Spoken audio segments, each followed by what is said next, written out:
ক্ৰিকেটলৈ স্বাগতম মই অভিলাষ আৰু লৈ আহিছো এটা গুৰুত্বপূৰ্ণ খবৰ আইপিএলত বাংলাদেশৰ খেলুৱৈ নিষিদ্ধৰ পিছতেই বাংলাদেশৰ ডাঙৰ সিদ্ধান্ত হাহাকাৰ লাগিছে বাংলাদেশ ক্ৰিকেট বোৰ্ডত ভাৰতত অনুষ্ঠিত হ'বলগীয়া টি20 বিশ্বকাপত অংশগ্ৰহণ নলয় বাংলাদেশে বাংলাদেশ ক্ৰিকেট বোৰ্ডে ডাঙৰ সিদ্ধান্ত গ্ৰহণ কৰিছে ভাৰতলৈ নাহে বাংলাদেশৰ খেলুৱৈ মুস্তাফিজুৰ ৰহমানক আইপিএলত নিষিদ্ধ কৰাৰ পিছতেই বাংলাদেশ ক্ৰিকেট বোৰ্ড অস্থিৰ হৈ পৰিছে হাহাকাৰ লাগিছে আৰু এই সন্দৰ্ভত লৈ অহাৰ চেষ্টা কৰিছো জনাই আছো ষ্টাৰ সিমেন্ট প্ৰেজেন্ট টাইমে বিগ ব্ৰেকিং ডাঙৰ খবৰ আইপিএলত বাংলাদেশী ক্ৰিকেটাৰক নিষিদ্ধৰ পিছতেই বাংলাদেশত হাহাকাৰ লগা পৰিলক্ষিত হৈছে ভাৰতত হ'বলগীয়া বিশ্বকাপত অংশগ্ৰহণ নকৰে বাংলাদেশে বাংলাদেশৰ কোনো খেলুৱৈ ভাৰতলৈ নাহে মুস্তাফিজুৰ ৰহমানক আইপিএলৰ পৰা বাহিৰ কৰি দিয়াৰ লগে লগে বাংলাদেশ ক্ৰিকেট বোৰ্ড অস্থিৰ হৈ পৰিছে হাহাকাৰ লাগিছে বাংলাদেশত টি20 বিশ্বকাপ 2026ৰ সময়ত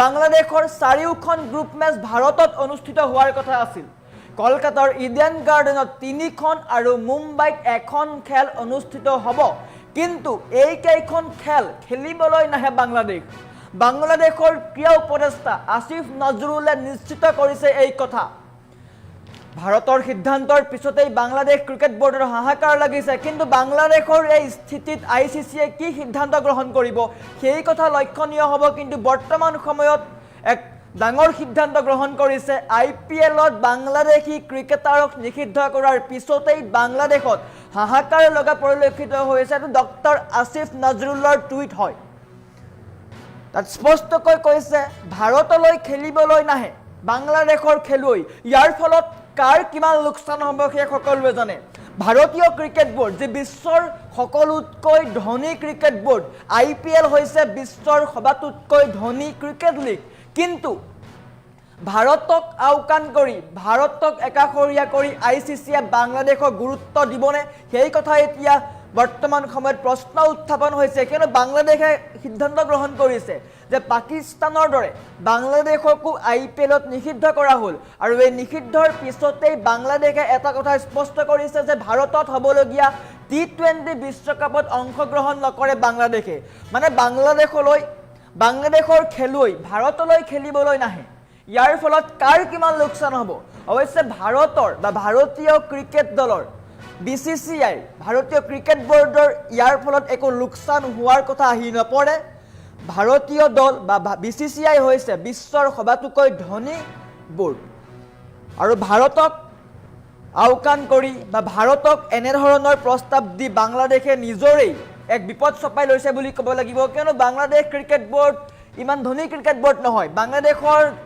যিসমূহ খেলুৱৈ আছে সেইসমূহৰ ভিতৰত বহু কম সংখ্যক খেলুৱৈহে আইপিএলত স্থান পাইছিল মুস্তাফিজুৰ ৰহমানে ভাল প্ৰদৰ্শন কৰিছিল কলকাতা নাইট ৰাইডাৰ্ছত 9 কোটি টকাত ক্ৰয় কৰিছিল কিন্তু বাংলাদেশত হোৱা হিন্দুৰ ওপৰত বৰ্বৰ কাণ্ডৰ পিছতেই ভাৰতত সমালোচনাৰ আৰম্ভ হৈছিল সমালোচনাৰ সন্মুখীন হৈছিল মুস্তাফিজুৰ ৰহমান সমান্তৰালকৈ কলকাতা নাইট ৰাইডাৰ্ছৰ মালিক বা স্বত্বাধিকাৰী শাহৰুখ খানকো সমালোচনা কৰিছিল শাহৰুখ খানকো গদ্দাৰ আখ্যা দিছিল আৰু তাক লৈ সমগ্ৰ দেশজুৰি চৰ্চা চলিছিল আৰু সকলো চৰ্চা আলোচনাৰ মাজতেই বিসিসিআই সিদ্ধান্ত গ্ৰহণ কৰিছিল যে বাংলাদেশৰ খেলুৱৈক নিষিদ্ধ কৰা হৈছে আইপিএলত মুস্তাফিজুৰ ৰহমানক নিষিদ্ধ কৰা হৈছে আইপিএলত আৰু সেই খবৰৰ পিছতেই বাংলাদেশ ক্ৰিকেট বোৰ্ড অস্থিৰ হৈ পৰিছে হাহাকাৰ লাগিছে বাংলাদেশ ক্ৰিকেট বোৰ্ডত বাংলাদেশ ক্ৰিকেট বোৰ্ডে ভাৰতত হ'বলগীয়া বিশ্বকাপত অংশগ্ৰহণ নকৰো বুলি কৈছে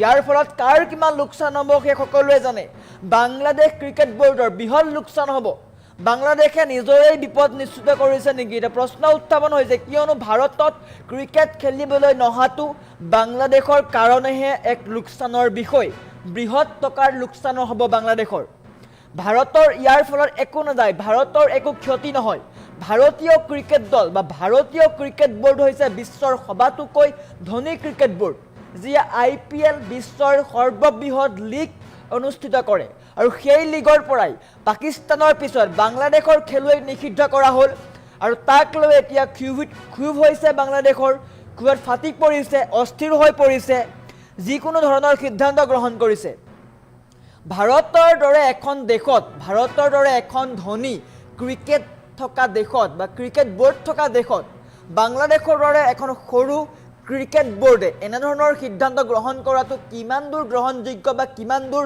লাভদায়ক সেয়া নিশ্চয়কৈ সকলোৱে বুজি উঠিছে। আগন্তুক দিনত ICCয়ে কি সিদ্ধান্ত গ্ৰহণ কৰে তাত লক্ষণীয় হৈ পৰিব, কিয়নো ICCয়ে নিশ্চয়কৈ ভাৰতক আওকাণ নকৰে। বিগত সময়ত যেতিয়া পাকিস্তানত আয়োজন হৈছিল ICCৰ টুৰ্ণামেণ্ট, তাত ভাৰতে এটা কথা স্পষ্টকৈ কৈছিল যে ভাৰতৰ কোনো খেলুৱৈ পাকিস্তানলৈ নাযায়। ICCয়ে ভাৰতৰ কথা শুনিছিল। ICCয়ে ডুবাইত অনুষ্ঠিত কৰিছিল। পাকিস্তানত ভাৰতৰ হ'বলগীয়া সকলো মেচ ডুবাইলৈ স্থানান্তৰ কৰিছিল, ডুবাইত অনুষ্ঠিত কৰাইছিল। ইয়াতো একেই হ'ব নেকি? কি হ'ব? বাংলাদেশৰ কোনো খেলুৱৈ যদি ভাৰতলৈ নাহে বা ভাৰতত যদি অনুষ্ঠিত হয় তেন্তে বাংলাদেশে যদি অংশগ্ৰহণ নকৰে তেন্তে কাৰ লোকচান হ'ব? বাংলাদেশৰ বৃহৎ লোকচান হ'ব। ICCয়ে এই ক্ষেত্ৰত কি সিদ্ধান্ত গ্ৰহণ কৰিব সেয়া লক্ষণীয় হৈ পৰিব। ICCয়ে কি ক'ব? নিশ্চিতভাৱে ভাৰতত খেলিবলৈ ক'ব নে ভাৰতৰ বিকল্প হিচাপে বেলেগ ঠাই চিনাক্ত কৰিব? তাত এতিয়া হৈ পৰিছে আলোচনাৰ বিষয়। বাংলাদেশক লৈ কি সিদ্ধান্ত গ্ৰহণ কৰিব সেয়া লক্ষণীয় হৈ পৰিছে। আৰু মুঠতে বাংলাদেশ বৰ্তমান অস্থিৰ হৈ পৰিছে, হাহাকাৰ লাগিছে বাংলাদেশত। মুস্তাফিজুৰ ৰহমানক IPLত নিষিদ্ধ কৰাৰ পিছতেই বাংলাদেশৰ হাহাকাৰ লাগিছে। বাংলাদেশ ক্ৰিকেট বোৰ্ডে যিকোনো ধৰণৰ সিদ্ধান্ত গ্ৰহণ কৰিছে, যাৰ ফলত বাংলাদেশ ক্ৰিকেট বোৰ্ডৰে লোকচান হোৱাৰ সম্ভাৱনা আছে।